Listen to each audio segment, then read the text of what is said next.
Hai, Assalamualaikum. Kami daripada Kumpulan 1 Kelas Etika dan Peradaban kelas MPU 1013 akan membentangkan tentang berlakunya penceraian dalam kalangan masyarakat pada masa kini. Video ini akan membentangkan tentang proses-proses yang kami lakukan sepanjang menyiapkan tugasan dan serta akan menerangkan tentang berlakunya punca-punca penceraian dalam kalangan masyarakat, kesan daripada penceraian kepada individu yang terbabit, kepada orang keliling serta masyarakat sosial. Video ini juga akan membentangkan tentang langkah-langkah yang perlu diambil untuk mengelakkan penceraian. Jadi, selamat menonton dan semoga semua mendapat ilmu yang baru. Terima kasih.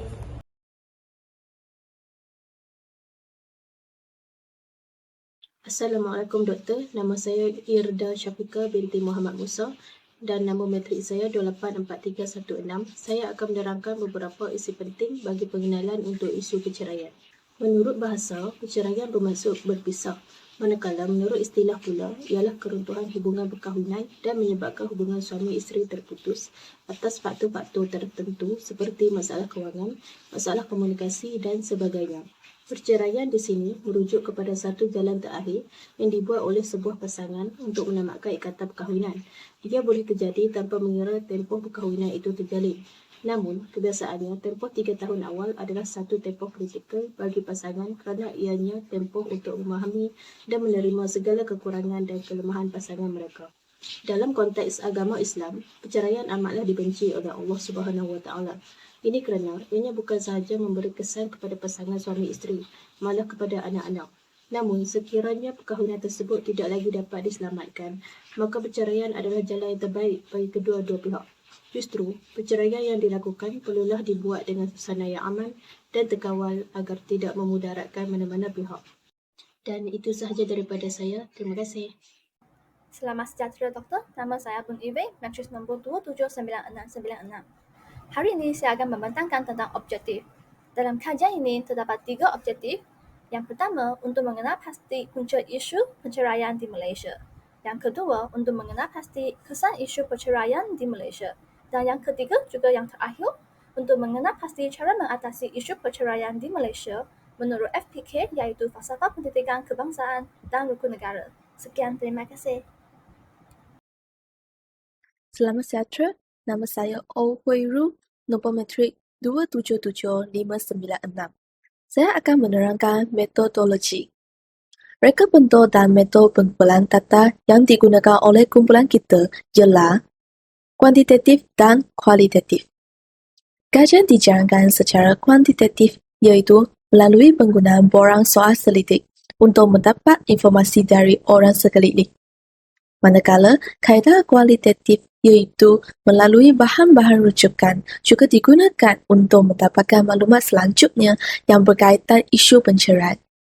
Selain itu, pemerhatian juga turut digunakan pakai bagi mendapatkan informasi yang lebih tetap dan jelas. Dan cara analisis data ialah deskriptif. Hai, nama saya Siti Syaila Afira. Di sini saya ingin menerangkan tentang beberapa punca berlakunya penceraian dalam kalangan masyarakat. Seperti yang kita dapat lihat di dalam cakapan yang telah disediakan, punca utama berlakunya perceraian di dalam rumah tangga ialah berlaku pengabaian tanggungjawab. Hal ini terjadi apabila seseorang itu tidak telah mengabaikan tanggungjawab mereka di dalam rumah tangga dan menyebabkan pasangan mereka terpaksa menanggung beban yang lebih. Seterusnya ialah berlaku masalah kewangan yang seringkali dikaitkan dengan suami yang tidak mempunyai kerjaya yang tetap ataupun tidak mempunyai sumber pendapatan. Hal ini telah menyebabkan mereka tidak dapat menampung seisi keluarga mereka. Seterusnya ialah tidak mempunyai komunikasi dan apabila berlaku pertelingkahan di dalam rumah tangga, seharusnya pasangan perlu duduk dan berkomunikasi bagi menyelesaikan masalah yang telah dihadapi. Bukan itu sahaja, masalah psikologi juga menjadi punca penceraian. Hal ini kerana sebahagian daripada pasangan tidak mempunyai kesihatan mental yang stabil dan menyebabkan mereka tidak dapat mengawal emosi ketika berlaku pertelingkahan yang terjadi dalam rumah tangga. Dan seterusnya ialah hilang kepercayaan. Pasangan perlu memainkan peranan mereka dan sentiasa bersifat jujur dalam hubungan. Sekiranya hal ini tidak terjadi, maka ianya sukar untuk mencapai tahap kepercayaan kepada pasangan masing-masing. Itu sahaja. Sekian. Assalamualaikum warahmatullahi wabarakatuh. Nama saya Fazana Nurina binti Muhammad Nizam dan nombor matrik saya ialah 277246. Hari ini saya akan membincangkan dan menerangkan tentang kesan-kesan penceraian yang berlaku di Malaysia. Dalam sudut filosofi ataupun falsafah, dalam isu perceraian di Malaysia mencerminkan hubungan antara sesama manusia serta dinamika kehidupan manusia. Antara kesan yang dapat dilihat dari sudut filosofi ataupun falsafah, pemahaman tentang kebebasan serta etika keluarga dan bertanggungjawab, perubahan sosial dan nilai.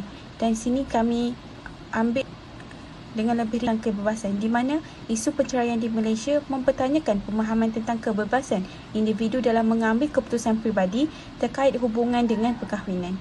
Filosofi moden menekankan pentingnya autonomi individu dan hak mencari kebahagiaan dalam konteks perkahwinan. Namun, ketegangan muncul ketika nilai-nilai budaya, agama dan sosial yang kuat membatasi kebebasan individu dalam memilih untuk penceraian. Dalam memahami isu perceraian di Malaysia dengan sudut pandangan filosofi ataupun falsafah, penting untuk mempertimbangkan kerangka budaya, agama dan juga hukum yang berbeza. Perbezaan pandangan filosofi dan perspektif individu harus dihormati serta perlu ada dialog dan terbuka dan inklusif untuk mencapai pemahaman yang lebih mendalam tentang isu kompleks ini. Seterusnya, kita beralih kepada kesan yang lebih umum atau kesan-kesan yang dapat dilihat dari mata kasar kita. Yang pertama ialah kesan terhadap emosi, di mana setiap pasangan yang menghadapi pergolakan rumah tangga pasti akan merasai tekanan perasaan seperti jiwa terganggu, marah, sedih, rasa tidak bermaya, rasa terpencil serta rasa rendah diri. Kesan terhadap anak juga merupakan kesan utama dalam isu perceraian di Malaysia, di mana dalam perceraian, anak-anak menjadi mangsa terutama jiwa dan perasaan mereka. Mereka kurang mendapat kasih sayang, perhatian dan bimbingan dari ibu bapa. Di antara kesan-kesan terhadap mereka adalah seperti kehilangan kasih sayang daripada ibu bapa, serta kadang-kadang terpaksa berpisah daripada adik-beradiknya, serta rasa bersalah, malu dan tidak selamat, serta rasa hilang rasa keyakinan diri. Kadang-kadang mereka juga hilang tumpuan pada pelajaran serta menunjukkan tabiat dan sikap yang negatif akibat apa yang berlaku dan apa yang mereka nampak di rumah. Seterusnya ialah kesan terhadap masalah kewangan. Masalah kewangan ini, jika seseorang itu berpisah disebabkan masalah kewangan, perkara ini akan tetap menghantui diri mereka setelah bercerai nanti. Ini kerana kemewahan hidup sebelum ini terpaksa disekat ataupun disebabkan oleh mata pencarian yang tunggal. Pasangan bercerai, mereka terpaksa menanggung dan menampung diri mereka, keperluan mereka secara sendirian tanpa berkongsi. Perbelanjaan hari anak-anak akan turut terjejas dan ini mungkin akan turut menjejaskan prestasi mereka. Ianya juga berlaku tuntutan berhubung isu nafkah anak di mahkamah. Akhir sekali, kesan terhadap sosial, di mana jika berlaku perpisahan, kehidupan sosial seorang itu juga akan mengalami kepincangan, permasalahan yang berhubung dengan pergaulan dan interaksi sesama manusia. Ianya akan mengakibatkan pasangan akan dipandang sinis oleh masyarakat dengan gelaran yang mereka miliki seperti janda dan duda. Suami dan isteri akan kehilangan keluarga, saudara mara dan kawan dari pasangan masing-masing. Sekian sahaja daripada saya daripada kesan isu perceraian di Malaysia. Sekian, terima kasih. Assalamualaikum dan selamat sejahtera. Nama saya Syazrin binti Cik Hussein, nombor matrik 285080. Saya akan menerangkan tentang langkah untuk mengurangkan isu perceraian. Pertama, mendapatkan sumber pendapatan yang kukuh. Suami dan isteri perlulah bekerja untuk menstabilkan pendapatan dalam rumah tangga agar tidak berlakunya pergaduhan disebabkan kekurangan kewangan. Kedua, pihak kerajaan telah mengadakan program bantuan tunai seperti sumbangan tunai rahmah STR dan bantuan prihatin rakyat BPR bagi membantu rakyat yang berumah tangga dalam menyara diri dan keluarga. Ketiga, pihak kerajaan atau pertubuhan bukan kerajaan NGO perlu mengadakan program yang dapat meningkatkan kemahiran rumah tangga iaitu dengan menaja pendapatan mereka.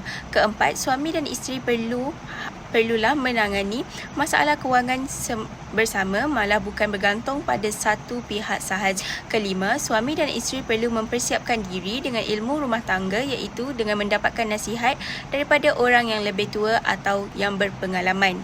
Keenam, mendapatkan bantuan psikiatri. Ketujuh, suami dan isteri mestilah memperbanyakkan komunikasi yang baik antara satu sama lain agar hubungan menjadi lebih mesra. Yang terakhir adalah mendalami ilmu agama dengan lebih mendalam kerana setiap agama tidak menggalakkan perceraian rumah tangga. Seterusnya, saya akan menjelaskan tentang cabaran yang dihadapi bagi menyiapkan tugasan yang diberikan. Pertama, liputan internet yang kurang stabil di UUM. Hal ini demikian kerana rangkaian Wi-Fi yang disediakan oleh UUM adalah terhad dan di setengah tempat sahaja. Kedua, kekangan masa untuk berbincang. Hal ini disebabkan oleh waktu kelas atau jadual kelas yang berbeza oleh setiap ahli. Ketiga, cuaca yang panas. Hal ini menyebabkan kami tidak dapat berbincang secara bersemuka dengan baik. Keempat, mempunyai banyak tugasan dalam satu masa. Kami terpaksa menyiapkan tugasan mengikut urutan tarikh menghantar tugasan dan perlu membahagi masa dengan bijak agar tugasan ini dapat disiapkan. Cabaran seterusnya ialah ahli kumpulan yang bertempat jauh antara satu sama lain disebabkan perbezaan inasis. Tambahan pula, ahli kumpulan juga menghadapi masalah pengangkutan. Bas yang terhad menyebabkan kita yang berbeza inasis sukar untuk pergi ke tempat perbincangan. Kita juga menghadapi kesukaran untuk mencari tempat yang selesa dan persekitaran yang kondusif untuk perbincangan. Perpustakaan tidak sesuai untuk perbincangan, manakala bilik serbaguna dan bilik bacaan pintar penuh dengan pelajar lain. Ahli kumpulan juga mempunyai pendapat yang berbeza dan maklumat tentang pendapat tersebut sukar untuk didapati dengan tepat. Hal ini menyebabkan kita perlu menapis pendapat yang paling banyak maklumat berkenaan dan menolak setengah pendapat ahli kumpulan. Yang seterusnya adalah solusi. Solusi yang perlu kami lakukan untuk menangani cabaran yang telah disebutkan adalah dengan mendapatkan capaian internet di tempat lain. Bagi cabaran yang pertama, iaitu liputan internet yang kurang stabil di UUM. Contohnya, dengan mencari tempat seperti cyber cafe untuk internet yang lebih laju dan stabil. Kedua, masalah kekangan masa untuk berbincang. Ini boleh dibantu dengan menggunakan perkhidmatan komunikasi video seperti Google Meet, Webex dan panggilan video melalui aplikasi WhatsApp. Langkah ini dapat menjimatkan tenaga dan masa kami untuk perbincangan. Ketiga, cuaca yang panas ketika tugasan ini perlu dibuat adalah masalah yang ketiga yang perlu kami hadapi. Ini kerana cuaca yang sedemikian telah menjejaskan kesihatan kami seperti demam, batuk, selesema dan sebagainya. Namun, solusi yang ada adalah dengan menyediakan air mineral dan payung bagi mengatasi masalah tersebut. Setiap daripada kami mestilah minum air secukupnya dan sentiasa membawa payung ketika keluar. Seterusnya, solusi yang kelima ialah kita boleh buat perancangan atas talian. Oleh kerana ahli kumpulan yang bertempat jauh antara satu sama lain, maka kita boleh menggunakan media sosial seperti WhatsApp atau Google Meet untuk mengadakan mesyuarat kita. Selain itu, solusi untuk menyelesaikan masalah pengangkutan adalah dengan menggunakan bas sekolah yang disediakan. Pelajar boleh menaiki bas ke lokasi yang ditetapkan mengikut jadual bas sekolah kita. Solusi yang ketujuh adalah pergi ke perpustakaan atau ruang belajar untuk pembincangan tugas-tugas tertentu. Lokasi-lokasi ini selesa dan sesuai untuk pelajar datang belajar atau mengadakan mesyuarat. Akhir sekali, kita harus mendengar pendapatan orang lain dengan teliti dan mengundi jika masih ada perselisihan faham, dan menggunakan sumber yang dipercayai untuk mencari maklumat tertentu. Sebagai kesimpulan ataupun rumusan kepada kajian kita mengenai isu perceraian adalah isu perceraian berpunca daripada masalah kewangan, kecurangan, masalah psikologi, kekurangan komunikasi dan kekurangan tanggungjawab antara pasangan.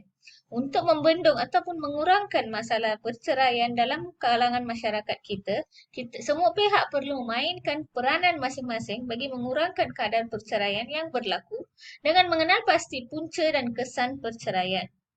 Setiap perceraian yang berlaku adalah berpunca daripada kekurangan fahaman konsep sebenar perkahwinan dan kejahilian tentang syariat rumah tangga, dan sekiranya semua pihak meminta bantuan ataupun memberi ruang antara satu sama lain, maka masalah perceraian akan dapat dikurangkan dan dielakkan.